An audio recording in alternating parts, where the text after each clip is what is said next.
xafladii xidhitaanka maxadka Cumar bin Khadaab ayaa lagu qabtay isla xarunta dugsigaasi ee magaalada Caynaba. munaasabada xafladan oo ahayd mid si heersare loo soo agaasimay ayaa waxaa ka soo qayb galay marti sharaf aad u tiro badan maamulka gobolka Saraar, mas'uuliyiinta waxbarashada gobolka Saraar, xildhibaano, aqoon-yahan, waalidiin iyo xubno kale oo lagu marti qaaday. ugu horeyn waxaa munaasabada hadallo ka soo jeediyay maamulaha maxadkan Cumar bin Khadaab Maxamed Jaamac Warsame oo ka warbixiyay duruusta iyo maadooyinka lagu barto maxadkan Cumar bin Khadaab iyo waliba sida uu maxadkan u soo dhaweynayo ardayda iyagoo aan waxbarashada helin. wuxuuna intaasi ku daray inay hablaha iyo wiilasha dugsigan wax ka barta ay isleeyihiin. gudoomiyaha gudida waalidiinta maxadkan Cumar bin Khadaab Saciid Mayga Kana xafladii xidhitaanka hadallo ka soo jeediyay ayaa ka dhawaajiyay in maxadkani uu ardayda kala dagaalamo barashada mukhaadaraadka iyo cunista jaadka isla markaana ay dhammaan waalidiintu ay si weyn u soo dhaweeyeen.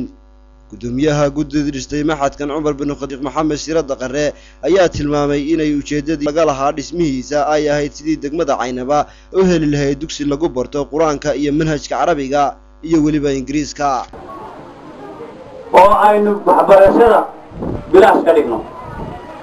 waayo dadku deegaankanu waxa laga soo degay waqti coladeed, marka waxay u badnaayeen dayar bay u badan yihiin. waanu aasaasnay guriga arkaysaan waa la dhistay, waxa lagu dhistay tacaawun baa lagu dhisay, wax la soo geeyo laga soo geeyey. markii la dhisay haddana waxaanu fikirnay in aanu macallimiin raadino, mushaharkana u raadino, dadkana ay wax ku bartaan bilaash.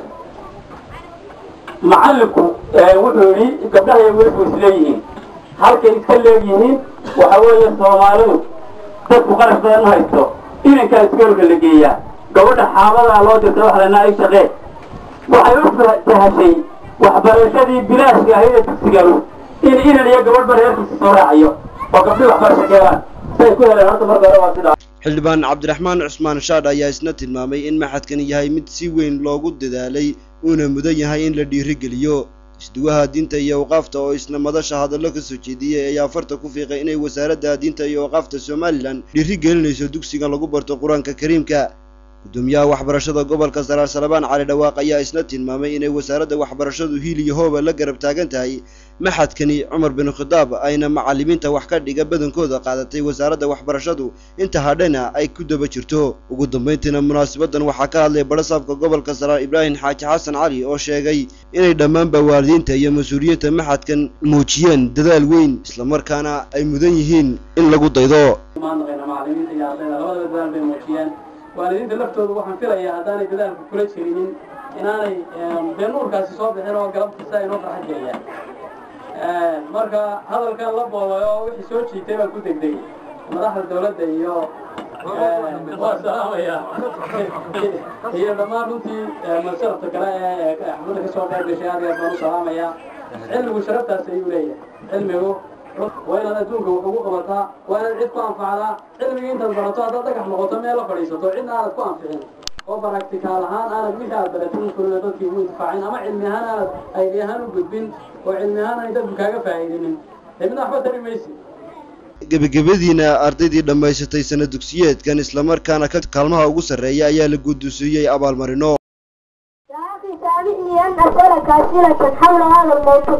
نعم تفضل يا أخي. متى استغلت جمهورية سوماليلاند عن حكم المملكة المتحدة لبريطانيا؟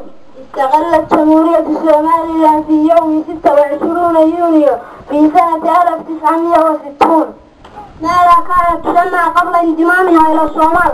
تسمى محمية سوماليلاند. متى استعادت سوماليلاند كيانها مستقل؟ استعادت في يوم 18 مايو في سنة 1991 بموجب القرار الصادر عن مؤتمر ممثل كافة العشائر البلاد المنعقد في مدينة برو. الأقاليم تتكون جمهورية سوماليلاند. تتكون جمهورية سوماليلاند 13 أقاليم تذكر لي أسماء 4 أقاليم. نعم منها إقليم مروريجيح وإقليم عوض وإقليم ساحل وإقليم تقدر وإقليم صار وإقليم سناء وإقليم سناد وإقليم هود وإقليم سرار وإقليم سلل وإقليم قبيلة وإقليم قبيلة. si kastaba ha ahaatee maxadkani hoose dhexe Cumar bin Khadaab ayaa ah mid la aasaasay sanadii 2002 isla markaana waxaa lagu wadaa dhawaan in la dhiso qaybta sare ee dugsigan sida ay sheegeen gudida dhismaha dugsigan. maxamed aadan diir wararka shabakada caalamiga ah ee Aynama News gobolka Saraar.